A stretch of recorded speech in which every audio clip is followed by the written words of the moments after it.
नैषधीय चरितम श्रीहर्ष की अमर कृति है, जिसकी गणना संस्कृत साहित्य में बृहत्त्रयी में की जाती है। यह 22 सर्ग का महाकाव्य है और इसकी कथावस्तु पौराणिक नलोपाख्यान पर आधारित है। नल दमयंती की यह कथा पुराणों के अलावा महाभारत एवं कथा सरित सागर में भी मिलती है। यह महाकाव्य श्रृंगार रस प्रधान है। इसकी कथावस्तु इस प्रकार से है। नैषध में महाभारत का प्रसिद्ध नलोपाख्यान अंशतः लिया गया है। प्रथम सर्ग में नल की प्रशंसा करते हुए वर्ण विषय को प्रारंभ किया गया है। कवि नल के प्रताप और सौंदर्य का चित्रण करके दमयंती के प्रति उसके प्रेम का वर्णन करता है। नल दमयंती के विरह से पीड़ित होकर उपवन में भ्रमणार्थ जाता है और वहाँ एक सरोवर पर सुनहरे हंस को पकड़ता है। हंस करुण विलाप करता है। उससे द्रवित होकर नल उसे छोड़ देता है। द्वितीय सर्ग में हंस नल के समीप अपनी कृतज्ञता को प्रकट करने आता है और प्रत्युपकार का वचन देकर दमयंती के सौंदर्य का वर्णन करता है। तब वह नल की अभिलाषा सिद्धि के लिए दमयंती के पास जाता है। तीसरे सर्ग में हंस दमयंती के सम्मुख नल के गुणों एवं सौंदर्य का वर्णन करता है और उसे नल के प्रति अनुरक्त करता है। चतुर्थ सर्ग में दमयंती की विरह कथा का वर्णन है। दमयंती की दशा को देख उसके पिता भीम उसके स्वयंवर का निश्चय करते हैं। पांचवें सर्ग में काम मोहित इंद्र अग्नि यम और वरुण कुंडिनपुर की ओर चलते हैं। मार्ग में नल के मिलने पर अपना दूत बनाकर दमयंती के पास भेजते हैं। छठे सर्ग में इंद्र आदि के प्रभाव से अदृश्य होकर नल दमयंती के प्रासाद में जाता है। वहाँ इंद्र आदि की दूतियों के कथन अदृश्य रहकर सुनता है। सातवें सर्ग में नल दमयंती के सौंदर्य को देखता है और उसका नक्षिक वर्णन किया गया है। अष्टम सर्ग में नल दमयंती से इंद्र आदि देवताओं का संदेश कहता है। नवम सर्ग में नल का कथन सुनकर दमयंती विषादग्रस्त हो जाती है। उसकी दशा को देखकर नल अपने को प्रकट करता है। तब दमयंती नल को स्वयंवर में आने की प्रार्थना करती है। 10वें सर्ग में विभिन्न राजाओं देवताओं आदि के स्वयंवर में आने का वर्णन है। इंद्र आदि दिक्पाल भी नल का वेश रखकर उपस्थित होते हैं। राजा भीम की प्रार्थना पर भगवान विष्णु सरस्वती को राजाओं का परिचय देने के लिए नियुक्त करते हैं। तदनंतर सरस्वती के स्वरूप एवं दमयंती के सौंदर्य का वर्णन है। 11वें और 12वें सर्ग में सरस्वती स्वयंवर में आए हुए राजाओं एवं देवताओं आदि का परिचय देती है और दमयंती सबकी उपेक्षा कर देती है। 13वें सर्ग में सरस्वती एक ही रूप के 5 व्यक्तियों के पास आती, जिनमें 4 इंद्रादि देवता थे और एक नल। सरस्वती श्लेष द्वारा उनका एक साथ परिचय प्रस्तुत करती है। देवताओं और नल में अंतर न कर पाने से दमयंती अत्यंत दुखी होती है। 14वें सर्ग में दमयंती देवताओं की पूजा करती है और अंत में नल को पहचान कर वरमाला पहनाकर उसका वरण कर लेती है। 15वें सर्ग में वैवाहिक महोत्सव की तैयारी होती है। 16वें सर्ग में बारात और पाणिग्रहण संस्कार का चित्रण है। विवाह के 5-6 दिन बाद नल दमयंती सहित अपनी राजधानी लौट आता है। 17वें सर्ग में स्वर्ग को लौटते हुए देवताओं की कली से भेंट होती है। कली नल को राज्य से च्युत करने की प्रतिज्ञा करता है और अपने मित्र द्वापर के साथ नल के क्रीड़ावन में आकर अवसर की ताक में रहता है।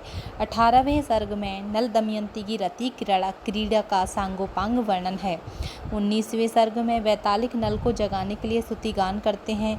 20वें 21वें सर्गों में नल दमयंती की रति क्रीड़ा एवं दिनचर्या का सरस चित्रण है। 22वें सर्ग में नल दमयंती का राजप्रासाद में मिलन, संध्या, रात्रि एवं चंद्रमा आदि का वर्णन है। इस प्रकार से 22 सर्गों की कथा यहाँ पर समाप्त हो जाती है। नैषधीय चरितम का तृतीय सर्ग हमारे MA फाइनल के तृतीय पेपर के पाठ्यक्रम में शामिल है। आज हम यहाँ पर नैषधीय चरितम का तृतीय सर्ग प्रारंभ करते हैं।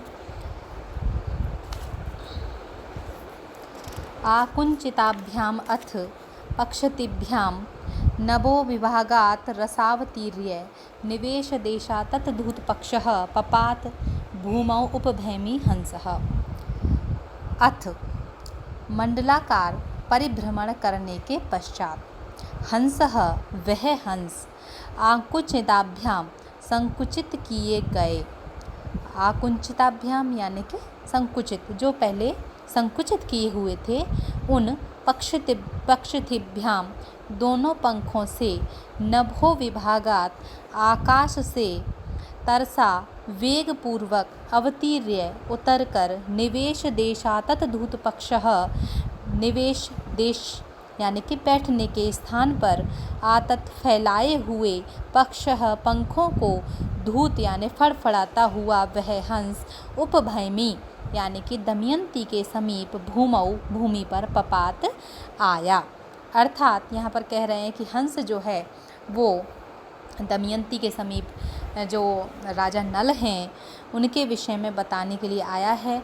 तो इस प्रकार से वो पूरा मंडल का चक्कर लगाने के पश्चात अपने जो दोनों पंख संकुचित थे उनको फैला करके और आकाश से नीचे वेग पूर्वक उतर करके अपने पंखों को फड़फड़ाता हुआ वह हंस दमयंती के समीप आकर के भूमि पर बैठ गया।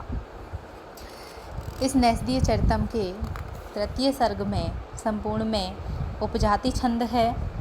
उपजाति छंद का लक्षण है स्यादिंद्र वज्रा यदि तौ जगौ गहे उपेंद्र वज्रा जतजास्ततो गौ अनंतरोदीरित लक्ष्म भाजौ पादौ यद्याव उपजाति यस्तः। अर्थात इसके प्रथम तृतीय पादों में इंद्र वज्रा तथा द्वितीय चतुर्थ पादों में उपेंद्र वज्रा का प्रयोग होता है। दोनों के सम्मिश्रण से ही इसे उपजाति छंद कहा गया है। अब हम उसके अगले श्लोक पर चलते हैं।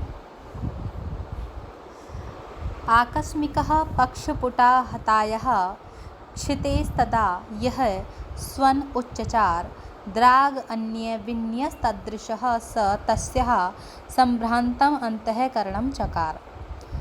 इसमें कह रहे हैं तदा, उस समय जब वो वहाँ दमयंती के समीप भूमि पर आकर बैठ गया है, उस समय पर जैसे ही वो बैठा है उसी समय का यहाँ पर वर्णन है। तदा, उस समय पक्षपुटा हतायः उसके दोनों पंखों से आहत अर्थात बैठने के कारण फड़फड़ाने के कारण क्षितेः भूमि पर आकस्मिकः अचानक से अकस्मात यह स्वनः जो शब्द जो ध्वनि उच्चचार उत्पन्न हुई सह उस शब्द ने अन्य विन्यस तदृशः अन्य विन्यस अर्थात दूसरी ओर दृष्टिपात करती हुई उस प्रकार की दमयंती को तस्याः उस दमयंती के अंतःकरण को द्राग शीघ्रता से संभ्रांतम कुछ भय से युक्त कुछ आश्चर्य से युक्त चकार कर दिया।